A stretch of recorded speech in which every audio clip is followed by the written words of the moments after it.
On Trump's social media, Truth Social, he has pinned a post to the very top. That first post never changes. So what is this post about?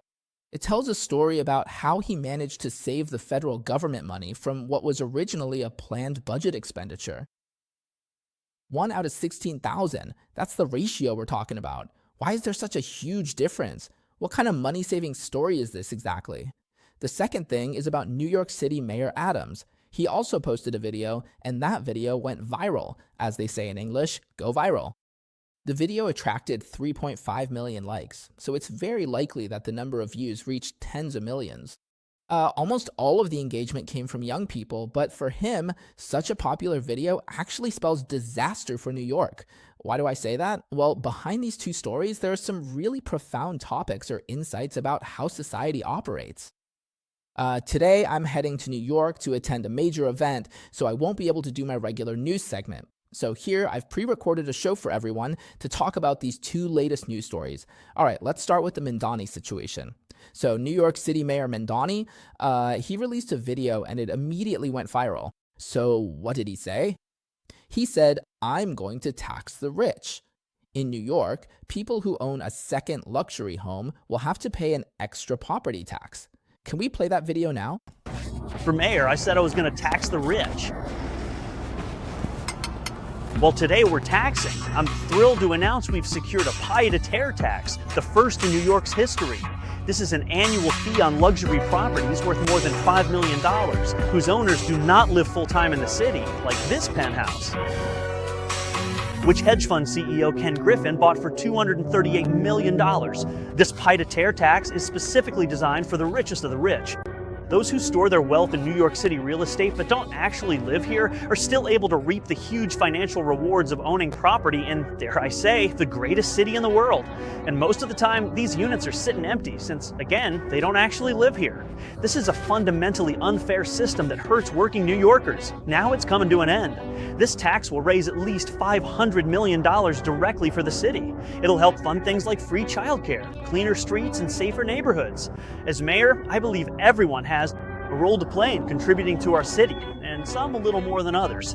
Happy Tax Day, New York.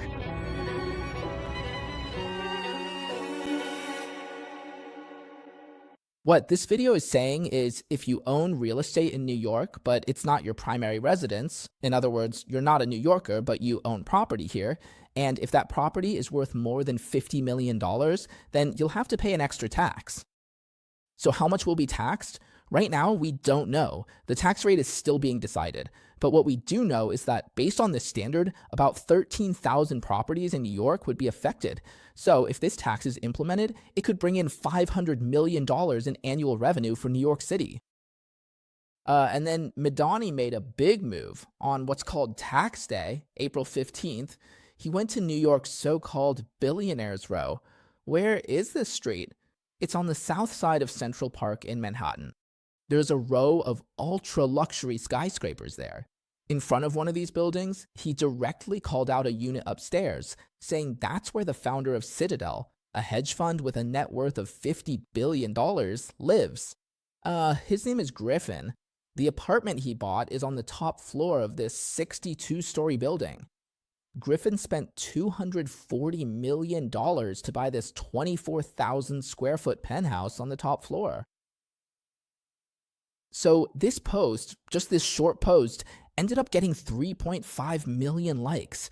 You have to realize, when Mamdani became mayor of New York City, that post only got 600,000 likes. The highest number of likes any of his videos ever got on Instagram was only 970,000, not even a million.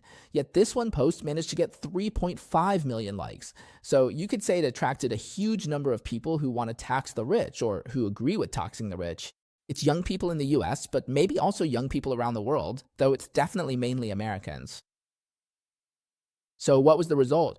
That's one side of it. So for him, this was a really impressive and successful video. But at the same time, it also stirred up a huge wave in another direction. In the video, he directly pointed at a venture capital firm called Citadel and struck back. He said he was going to cancel a landmark new office building project at 350 Park Avenue in Midtown Manhattan. Just scrap the whole thing.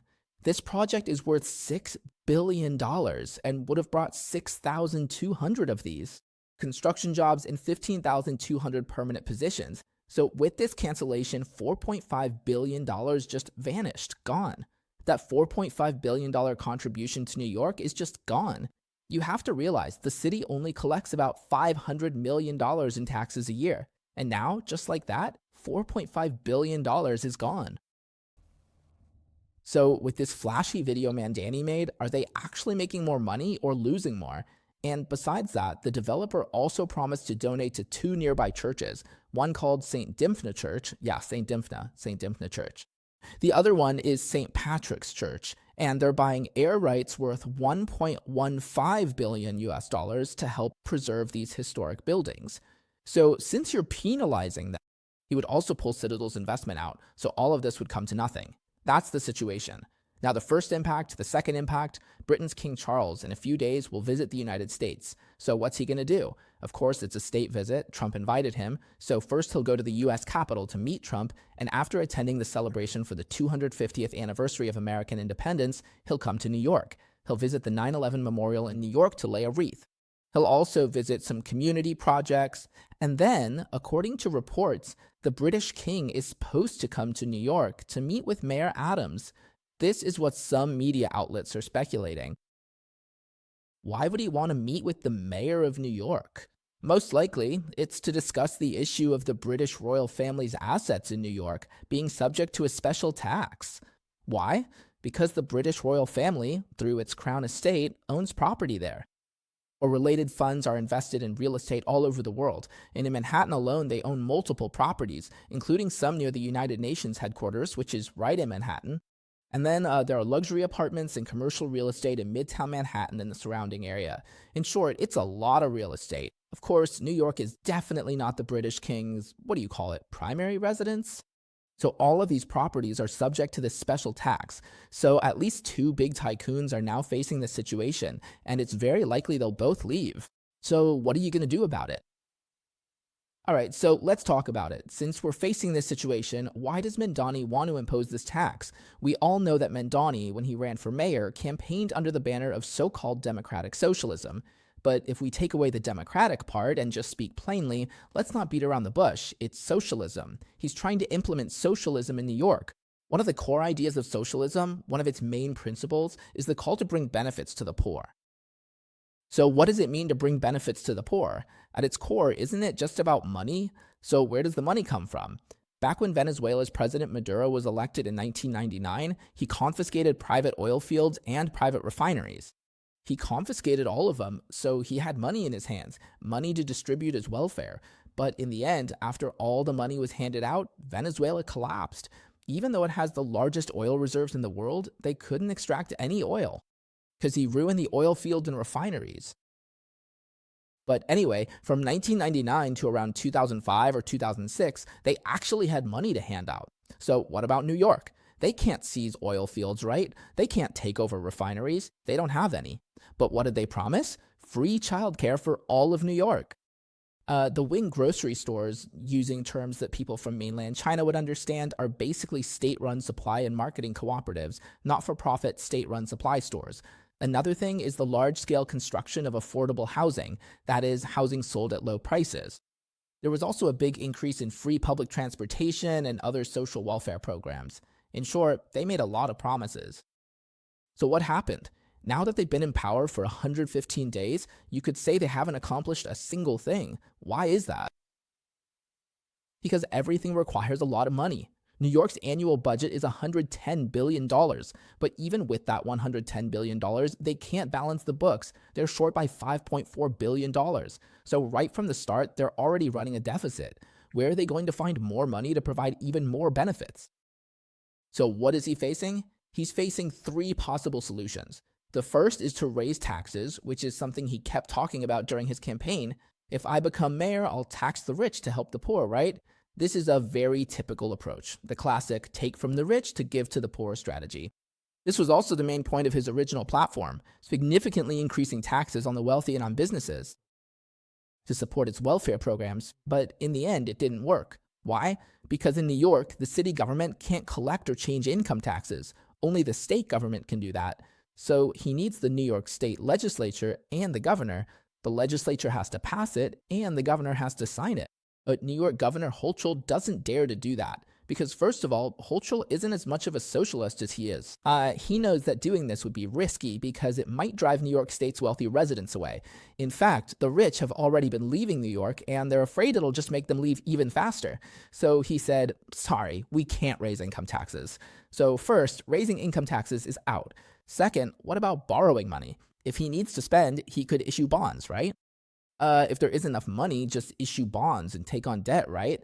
But what's the problem? That doesn't work either. Why? Because in all of New York State, there are very strict balanced budget laws. What does that mean? It means the state government plus all the city governments in New York. None of them are allowed to run a deficit. In other words, every year, they can't spend more than they take in, and even short-term deficits caused by borrowing aren't allowed. So this is something I hadn't thought about before. In New York State, the state's budget law, the balanced budget law, is even stricter than the federal government's. As you know, the federal government doesn't really have a balanced budget law, which is why the federal debt has been able to reach $3.5 trillion. Not 3.5 billion, it's $35 trillion. At most, the federal government has a debt ceiling, and whenever they hit that ceiling, there's a lot of debate and arguing. But in New York State, it's different. They're not allowed to have debt, and they can't run a deficit. Every year, there can't be a deficit, so they can't just borrow money to pay for welfare or anything like that. So there's only one thing left, and that's something New York can actually do: property tax. Everyone knows about property tax, right? That's managed by each city individually and has nothing to do with the state. Okay, so what about property tax? Well, here's what happened. The city council refused to do it because the city council gets it too. If you raise property taxes, just think about it. Right now in Florida, they're even talking about getting rid of property taxes altogether. They're also worried that the wealthy people in New York City will just leave, so the city council won't go for it either. Especially the speaker, he was absolutely against it. So after all the back and forth, after thinking it over, in the end, there was only one thing left: to go after non-New York residents. The logic behind the mansion real estate tax is basically this. You rich folks, you don't even really live in New York, right? So you can't really escape, or even if you do, it doesn't matter to me. I'm just taxing your property in New York. Isn't that right? They can't really escape either, right? Of course, that's true. These people really don't live in New York, but it's not like they can just sell off their businesses or real estate in New York that easily. Like we mentioned earlier, that investment bank, that investment company called Citadel, they can just halt their building project. $60 billion, just put it on hold. The King of England can also dump his New York real estate, sell it off, and move his investments to another city. He could go buy property in Miami instead. So what then? Isn't that still a loss for New York? It's the same thing, right? So what I want to discuss with everyone here is that basically Adams is out of options. He's only got this one path left. Let's explore two topics together about this path. First topic, if a city is short on money and it imposes special taxes on the wealthy, is there a problem with that? What do y'all think? Is there an issue? Is there a problem? What kind of problem? You can write your thoughts down, okay? But don't write about me. Let me move on to the second question. The first was, is there a problem? Second, what if the rich are just too rich? Is that unfair to the poor and to society as a whole? That's my second question. All right, then the third question is, what's going to happen to New York going forward? If things keep going like this, if these policies are put in place, what will happen next? All right, let's go back to the first question. If a city is short on money and imposes special taxes on the rich, is there a problem with that? My answer is, of course there's a problem. Unless New York builds a city wall so you can't run away, otherwise people are free to leave. Business people and entrepreneurs will always look for the best business environment. So what does that mean?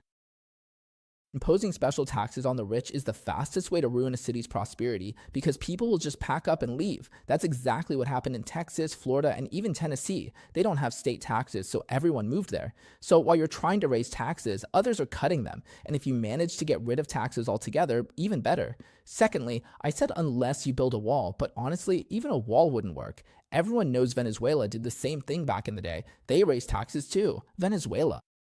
Out of a population of 32 million, 8 million people left. That left only 24 million people, and the ones who left were all the wealthy and capable individuals. It's simple, right? If your business environment isn't good, I'll just leave. Without a wall, people leave even faster. They just turn around and go. Even with the wall, people will find ways to escape. So that's the first result. But the second result, you might say, let's discuss this a bit.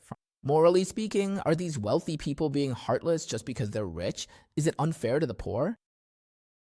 So with 3.5 million likes, it's clear that's what most people are thinking. So of course you might ask, is it unfair for the rich to be so wealthy while the poor have so little? That's a good question.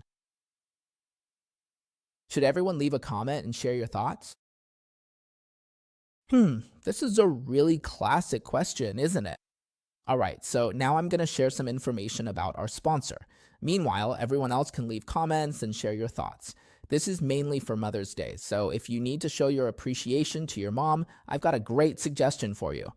This is the Shanghuang series from Gyeongsan, a famous region in Korea known for its premium products. It's a top quality health supplement. So why should you give this to your mom? Because we've already prepared it for you. Landmade Premium has put together the perfect combination. Inside, you'll find raw ginseng slices and shenghuang paste, which is that thick, concentrated form.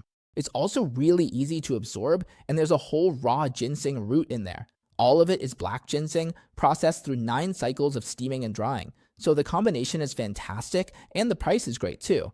The amount you get is almost half the regular price, so it's a great deal in every way. That's why this is the 4th reason to give it to your mom. The packaging is especially nice. When you open it, there's even a greeting card for your mom inside. All in all, it's a very refined gift, specially designed for Mother's Day, and there are special discounts as well. So for Mother's Day, you don't have to rack your brain anymore. Just take our advice and get this Shanghuang series, the Shanghuang gift box for your mom. All right, let's get back to our topic. All right, so in the link below, let's talk about our next topic. Are the rich too rich, and is that unfair to the poor? In our society, are the wealthy heartless, and shouldn't we just tax them more? On this topic, I think, well, this is just my personal opinion. My first point is whether the rules for acquiring wealth are fair or not. If the rules are fair, meaning there's no advantage based on your background or anything like that, like someone can start a business more easily just because they come from a privileged family, then that's one thing. If someone acquires wealth through hard work and innovation, of course, luck definitely plays a part too, right? And then you impose a special tax on them, to put it bluntly, that's basically a disguised form of punishment. At a certain point, people will start to think, why bother? But if they really start thinking that way, that's a big problem. Because what exactly is a rich person? To put it simply, rich people are basically investors, entrepreneurs, and job creators. In other words, they're the ones who help the whole society get richer together. When they create jobs, they pay wages, right? They raise salaries, and that lifts up the entire society. If they lose the motivation to create wealth, then the driving force behind society's prosperity is gone. Okay, because after all, society needs both capital and workers, right? If you take away the motivation for capital, then the driving force for prosperity is basically gone too. Of course, there's also an underlying logic behind policies like the so-called wealth tax, which is that society is unfair, right? In other words, if you take it a step further, it implies that rich people are bad. This leads to a mentality of resentment toward the wealthy, or at the very least, envy of them. With this mindset, people won't view hard work and wealth creation in the right light, and that also affects another motivation for creating wealth. To put it plainly, the prosperity of an entire country, city, or society comes from everyone giving their all, from everyone's hard work. When you tax the rich, it leads to 2 outcomes. One is that the wealthy might just give up. They might reach a point where they decide it's not worth it anymore and just stop trying. On the other hand, poor people might become lazier because they realize they can benefit from taxing the rich and start focusing their attention on that instead. That's why back in the day, President Lincoln said, when you see someone else with a big house, you shouldn't envy them. You should work hard to earn your own big house and build it well, and then you'll know that in this country, no one can take it away from you. It's your house. That's putting it in plain language. This is the way for a society to prosper. So what does it mean that no one can take it away? It means that America, or any country, must protect private property or personal property. Protecting personal property, that's exactly what the US Constitution guarantees. Another way to put protecting personal property is protecting the motivation to work hard. Right? But you might also say, well, some people are just way too rich. How can you not tax them? But what's the problem if they're really rich? No matter how much money they have, how extravagant can they really be? I mean, at the end of the day, they can only sleep in one bed, right? and they can only eat 3 meals a day, maybe 4 at most. He's not going to blow all his money on partying and luxury. Plus, these people earn their wealth through hard work, so they really value what they have. They'll reinvest, start businesses, innovate, and even do charity work and make donations. But the key is, all of this is done willingly, from the heart. You shouldn't force them. Just think about it. If you had money, let's switch places for a second. You wouldn't want to be forced by others either, right? You know for yourself how to use that money to benefit society, don't you?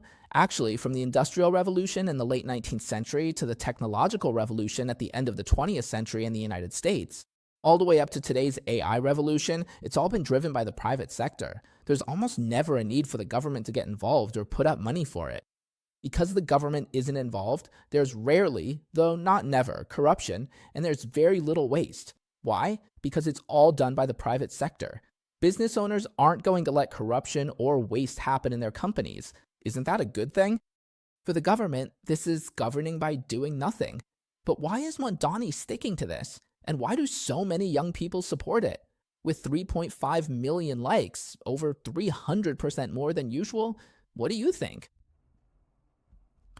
Because a lot of young people, they don't know how to start a business, they don't know how to create profit, and they have no idea how hard it is to create jobs. I remember someone once asked Jack Ma, if you could live your life over again, would you still start Alibaba? This was back when he was still riding high, not like now, after being brought down by Xi Jinping. Do you know what Jack Ma said? He immediately said no, he wouldn't do it again. The mental toll of starting a business, you could call it a learning experience, but it's just brutal. Even Jack Ma wouldn't repeat it. Yeah, that's one side of it. On the other hand, human nature is all about seeking comfort and avoiding hard work. It's just how people are. So if you tell a young person, just tax the rich and you can have this or that, why wouldn't they go for it? That's why, whether it was the redistribution of land from the rich by the Chinese Communist Party back in the day, or today's wealth taxes on the rich in New York, it's the same idea. If I can get free childcare, free public transportation, or even free stuff, or if not free, then at least really cheap, why wouldn't I want that? Of course people are happy and will support it. That's just how it is. But on the flip side, the cost is that it destroys the motivation for social development and economic prosperity. You make the rich not want to work anymore. And you make the poor constantly fixate on the wealth of the rich. Honestly, to put it bluntly, all of this is just socialism and communism. Or rather, it's the scary part of socialism and communism. Don't you all think so? Alright, so what would happen if this played out in New York? Actually, if this really happened, New York would quickly go downhill.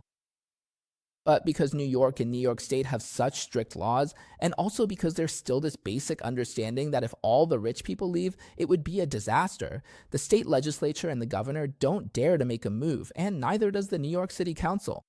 So for someone like Mamdani, who's been trying to mess up and ruin New York, there's actually very little room to do so. That's why he keeps trying to come up with ways, but no matter how much he thinks about it, he can't really figure out many options. This is exactly the kind of constraint that the American system puts in place. It's actually a good thing, isn't it? We all hope New York turns out well, but some say let it undergo a complete experiment to reveal the truth, turning a negative into a positive. This isn't about Manchester United. Mamdani is set on his own socialist path. But, the restrictions from both New York City and New York State make it hard for them to break free, so it kind of becomes, an inevitability. I actually think that's a good thing. What about you? I know that a few percent of our audience, about 5 to 6%, are from New York. Could you share your thoughts on Mamdani's idea? What do you think? Would you mind leaving a comment to share your thoughts? Every friend from New York, even if you haven't heard about this, you can just say, I haven't heard about it. I don't know what this is about. All right, so that's the first news story. For those of you who enjoy Feng Wei's program, because I always like to talk about the principles behind these stories, if you like it, please give it a thumbs up and share this video with more friends to spread positive ideas. If you disagree, that's totally fine. Just write down your reasons for disagreeing, okay? But the most important thing, really, is to click subscribe. Make sure to subscribe and turn on the notification bell, all right? Yeah, it's super simple. Just take a second to do it. That way you won't miss any of Feng Wei's future programs. As for notifications about upcoming shows, let's talk about the next story. So Trump posted a video. It's 3 minutes and 25 seconds long, and he pinned it right at the top of his Truth Social account. So what did he say? He told a story. He said that in Washington, D.C., there's a reflecting pool called the reflection pool. You can take a look at this picture here. This is what it looks like. Back then, Martin Luther King gave his famous I Have a Dream speech right at the Lincoln Memorial. Right in front of the Lincoln Memorial is this reflecting pool. We all know from Forrest Gump, right? In the movie, Forrest gives a speech there, and his girlfriend Jenny jumps into the reflecting pool, wading through the water to hug him. It's a very famous, shallow pool. Everyone knows about this pool. It's 2,000 feet long and 167 feet wide. It's a really big pool. So on one end, it reflects the Washington Monument, and on the other end, it reflects the Lincoln Memorial. It's an iconic spot in the US Capitol. But recently, something happened. It's broken. What do I mean by broken? What's going on? So the bottom of this pool is made of granite, and a lot of the granite has cracked. Once it cracked, it started leaking water, and the water slowly drained out. The whole bottom became dirty and damaged. That's the situation. So what should be done? Trump then, his Secretary of the Interior went to inspect it and take a look, and Trump asked him, what should we do? The Secretary of the Interior said, here's what we should do. We need to dig up all the granite at the bottom and replace it with new granite. Replace all of it. It would cost about $300 million, and it would take about 3 to 3.5 years. After Trump heard this, he said, oh, come on. I can get this done for about $1.5 million to $2 million. So what happened? Trump called up 3 contractors he used back when he was a builder, a real estate developer. By contractors, I mean companies, professional contracting companies that specialize exclusively in swimming pools. So he called them over, and then they spent about 2 weeks polishing the granite smooth. After that, they applied a layer of industrial-grade pool surface coating on the polished bottom using that high-end pool material. They even colored the coating American flag blue, that deep blue from the US flag. This made the pool look absolutely stunning. It was both clean and beautiful. Then, they installed an automatic cleaning robot, the kind that moves around the pool all the time, keeping it spotless so that things like debris or leaves don't end up corroding the granite bottom. With this setup, it can last 40 to 50 years without any issues. So how much did it cost? How much did it cost? It cost 1.5 million yuan, and it was done in just 2 weeks. So take a look. Originally, this would have cost 300 million yuan. And on top of that, it would have taken 3 to 3.5 years, but now it only cost 1.5 million and was finished in 2 weeks.